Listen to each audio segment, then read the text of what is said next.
नमस्कार मित्रांनो, trending Marathi education या करंट अफेअरच्या मराठी एज्युकेशन चॅनलमध्ये आपले स्वागत आहे.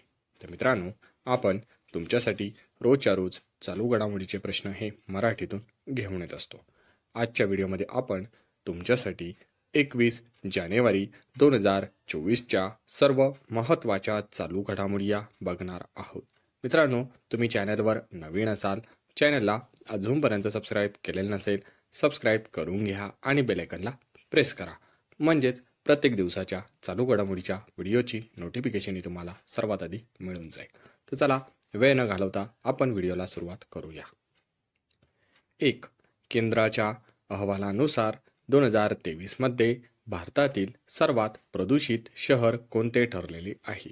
तर मित्रांनो, या प्रश्नाचं उत्तर आहे ऑप्शन क्रमांक 1, बर्नीहाट. तर मित्रांनो, मेघालय राज्यातील बर्नीहाट हे देशातील सर्वाधिक प्रदूषित शहर ठरलेले आहे. मित्रांनो, हे बर्नीहाट शहर मेघालय या राज्यात आहे. हा पॉईंट लक्षात असू द्या. मित्रांनो, पहिला नंबर हा बर्नीहाट या शहराचा लागतो, तर दुसरा नंबर हा बेगुसराय बिहार मधील शहराचा लागतो. तिसरा नंबर हा ग्रेटर नोएडाचा लागतो, ते उत्तर प्रदेश या राज्यात आहे. हे सर्व पॉईंट लक्षात असू द्या. तर चला, नेक्स्ट चालू घडामोडी बघूया. समान नागरी संहिता लागू करणारे भारतातील तिसरे राज्य कोणते ठरलेले आहे? तर मित्रांनो, समान नागरी संहिता लागू करणारे भारतातील तिसरे राज्य ऑप्शन क्रमांक 2 आसाम हे ठरलेले आहे. तर मित्रांनो, पहिले राज्य आहे गोवा, दुसरे राज्य आहे उत्तराखंड आणि तिसरे राज्य आहे आसाम, की जे समान नागरी संहिता लागू करणारे भारतातील हे तिसरे राज्य ठरलेले आहे. तर मित्रांनो, आसाम राज्याचा उल्लेख झाला तर आपण आसामविषयी अधिक माहिती जाणून घेऊया. तर आसामचे क्षेत्रफळ आहे 78,438 चौरस किमी एवढे. आसामची स्थापना ही 15 ऑगस्ट 1947 रोजी झालेली आहे. तर आसामची राजधानी आहे दिसपूर, तर सर्वात मोठे शहर आहे गुवाहाटी. मित्रांनो, आसाममध्ये एकूण जिल्ह्यांची संख्या ही 33 आहे. तर सध्याचे मुख्यमंत्री आहे हेमंत बिस्वा शर्मा आणि राज्यपाल आहे गुलाबचंद कटारिया. मित्रांनो, आपण आसाम राज्यातील राष्ट्रीय उद्यान देखील बघून घेऊया. तर डिब्रू साईखोवा राष्ट्रीय उद्यान, काझीरंगा राष्ट्रीय उद्यान, मानस राष्ट्रीय उद्यान, नामेरी राष्ट्रीय उद्यान, ओरांग राष्ट्रीय उद्यान हे सर्व राष्ट्रीय उद्यान आसाम या राज्यात आहे. ही माहिती लक्षात असू द्या आणि नोट डाऊन करून ठेवा. तर चला, नेक्स्ट चालू घडामोडी बघूया. भारतातील नीती आयोगाच्या दारिद्र्य अहवालानुसार कोणत्या राज्याने गरिबीच्या बाबतीत सर्वाधिक घट ही नोंदवलेली आहे? तर मित्रांनो, भारतातील नीती आयोगाच्या दारिद्र्य अहवालानुसार ऑप्शन क्रमांक 3 उत्तर प्रदेश या राज्याने गरिबीच्या बाबतीत सर्वाधिक घट ही नोंदवलेली आहे. मित्रांनो, या घटीमध्ये पहिल्या क्रमांकावर आहे उत्तर प्रदेश, तर दुसऱ्या क्रमांकावर आहे बिहार आणि तिसऱ्या क्रमांकावर आहे मध्य प्रदेश. हे पॉईंट लक्षात असू द्या. तर मित्रांनो, मागील 9 वर्षात 24.8 कोटी लोक हे दारिद्र्यातून मुक्त झालेले आहे. हा देखील पॉईंट लक्षात असू द्या. तर मित्रांनो, नीती आयोगाचा उल्लेख झाला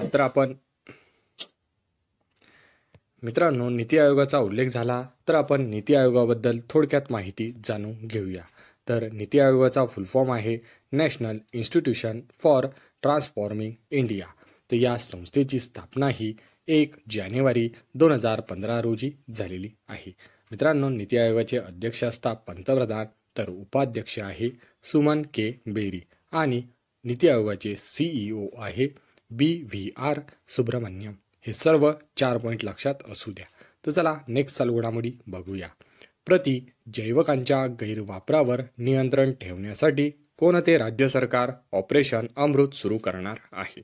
तर या प्रश्नाचं उत्तर आहे ऑप्शन क्रमांक 4 केरळ. मित्रांनो, जैवकांच्या गैरवापरावर नियंत्रण ठेवण्यासाठी केरळ राज्य सरकार ऑपरेशन अमृत सुरू करणार आहे. हा देखील पॉईंट लक्षात असू द्या. तर चला, नेक्स्ट चालू घडामोडी बघूया. December 2023 ICC player of the month कोणता क्रिकेटर ठरलेला आहे? तर या प्रश्नाचं उत्तर आहे ऑप्शन क्रमांक 1 पॅट कॅमिन्स. मित्रांनो, December 2023 ICC player of the month Pat Cummins हा खेळाडू ठरलेला आहे.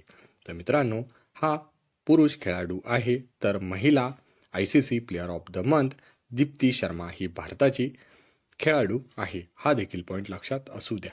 तर मित्रांनो, आपण 2023 मधील जानेवारी महिन्यापासून ते डिसेंबर महिन्यापर्यंत प्लेअर ऑफ द मंथ बघून घेऊया. तर चला एक एक करून आपण हे प्लेअर ऑफ द मंथ बघूया. जानेवारी 2023 मध्ये शुभमन गिल या भारताच्या खेळाडूला हा प्लेअर ऑफ द मंथ मिळालेला होता. तर फेब्रुवारीमध्ये हॅरी ब्रॉक हा इंग्लंडचा खेळाडूला. तर मार्चमध्ये शकीब अल हसन बांगलादेश या देशाच्या खेळाडूला. एप्रिलमध्ये फकर जमान हा पाकिस्तानच्या खेळाडूला. तर मेमध्ये हॅरी टेकर या खेळाडूला.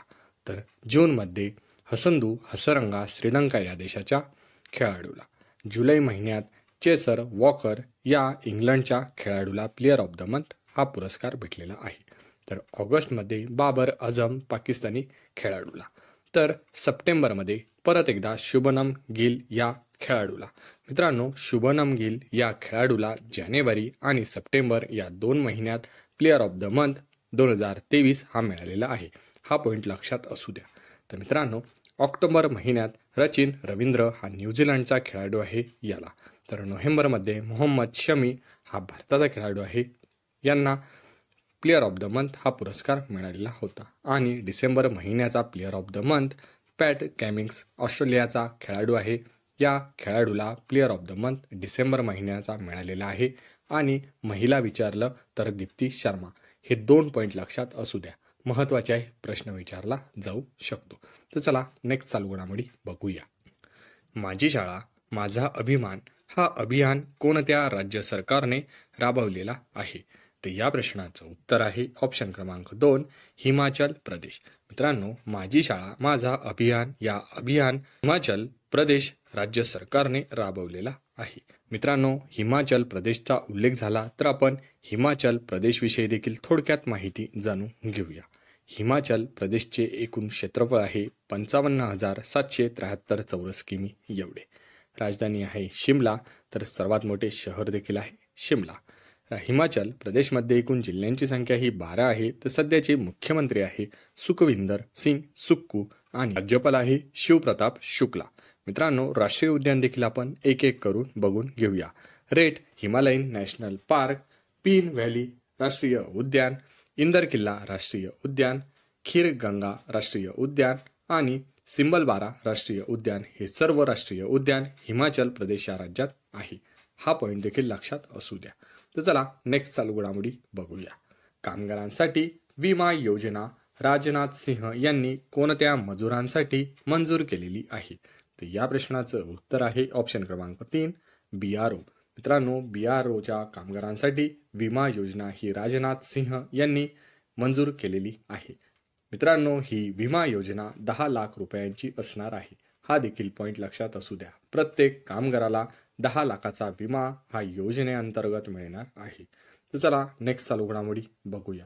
मित्रांनो, त्याआधी आपण BROचा उल्लेख झाला तर BRO विषयी थोडक्यात माहिती जाणून घेऊया. तर BROचा फुल फॉर्म आहे बॉर्डर रोड ऑर्गनायझेशन. मित्रांनो, या संस्थेची स्थापना ही 7 मे 1960 रोजी झालेली आहे. तर या BROचे मुख्यालय आहे नवी दिल्ली या ठिकाणी. तर सध्याचे महासंचालक आहे लेफ्टनंट जनरल राजीव कुमार, हा देखील पॉईंट लक्षात असू द्या. तर चला नेक्स्ट चालू घडामोडी बघूया. जानेवारी 2024 मध्ये ॲपल कंपनीला मागे टाकून जगातील सर्वात मौल्यवान कंपनी कोणती ठरलेली आहे? तर या प्रश्नाचं उत्तर आहे ऑप्शन क्रमांक 4, मायक्रोसॉफ्ट. मित्रांनो, जानेवारी 2024 मध्ये ॲपल कंपनीला मागे टाकून जगातील सर्वात मौल्यवान कंपनी ही मायक्रोसॉफ्ट ठरलेली आहे. तर चला नेक्स्ट चालू घडामोडी बघूया. भारतातील कोणते पहिले डार्क स्काय पार्क व्याघ्र प्रकल्प हे बनलेले आहे?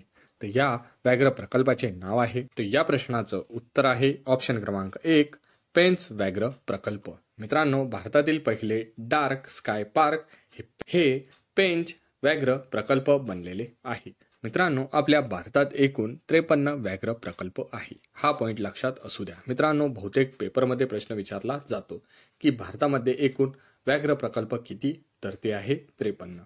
मित्रांनो, 51 क्रमांकाचा व्याघ्र प्रकल्प आहे विल्लीपुथूर मेगा मलाई व्याघ्र प्रकल्प, हा तमिळनाडू या राज्यात आहे.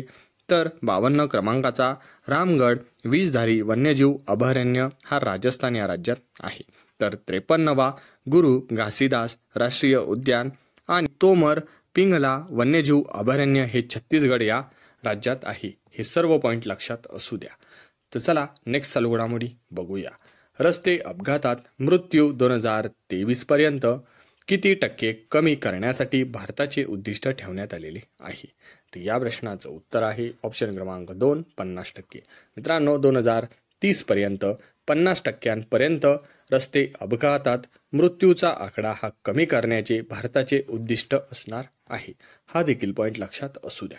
तर मित्रांनो अशाच रोजच्या रोज करंट अफेअरच्या व्हिडिओ बघण्यासाठी ट्रेंडिंग मराठी एज्युकेशन चॅनलला अजूनपर्यंत तुम्ही सबस्क्राईब केलेलं नसेल, सबस्क्राईब करून घ्या आणि बेल आयकनला प्रेस करा. म्हणजेच प्रत्येक दिवसाच्या चालू घडामोडीच्या व्हिडिओची नोटिफिकेशन तुम्हाला सर्वात आधी मिळून जाईल.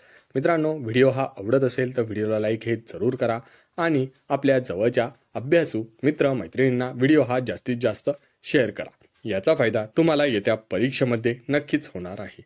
मित्रांनो पूर्ण व्हिडिओ बघितल्याबद्दल तुमचे ट्रेंडिंग मराठी एज्युकेशन या करंट अफेअरच्या मराठी एज्युकेशन चॅनलतर्फे मनापासून धन्यवाद.